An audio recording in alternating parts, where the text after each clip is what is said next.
Hello and welcome back to another video. In this problem, we're asked to find the exact value of each expression. Part A, we have the inverse sine of -1 over the square root of 2.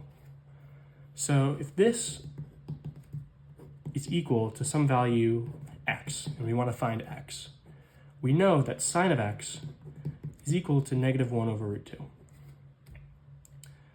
Now, solving this, we're going to use a triangle. But the triangle is a physical representation of it. So all the angles are going to be positive, all the sines, cosines, tangents are going to be positive, the side lengths are going to be positive. So what we have to do is look at the graph of the sine function. So for 1, -1, pi over 2, negative pi over 2, this is one portion of the sine function. Notice that if I were to go any further, the sine function would no longer become 1-to-1, right? Because it would fail the horizontal line test. Therefore, when we're taking the inverse, we're only looking at this piece. And so it's really easy to find, okay, let's say we're looking when the sine of an angle is equal to 1 over root 2. Well, that happens for a 45, 90 triangle.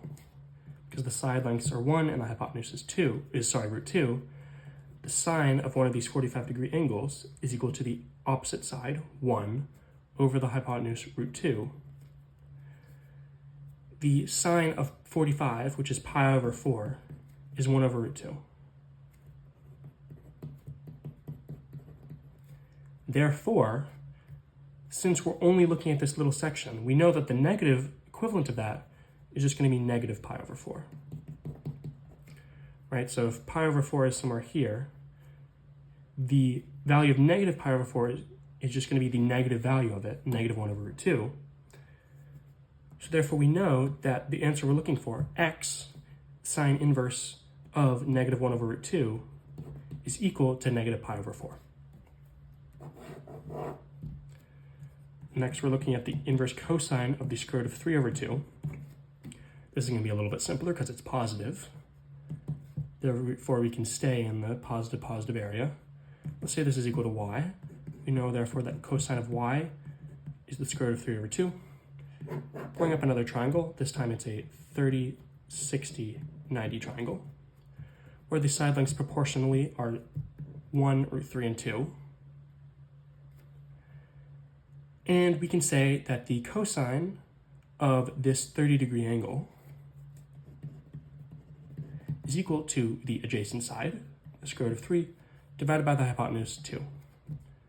Therefore, a cosine of pi over 6 is root 3 over 2.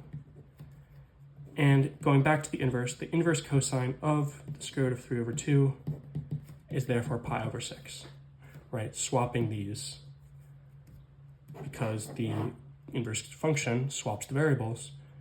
The fact that the cosine of pi over 6 is the square root of 3 over 2, cosine inverse of square root of 3 over 2 is equal to pi over 6. So this is the answer, is negative pi over 4 and pi over 6, the values of these inverse functions.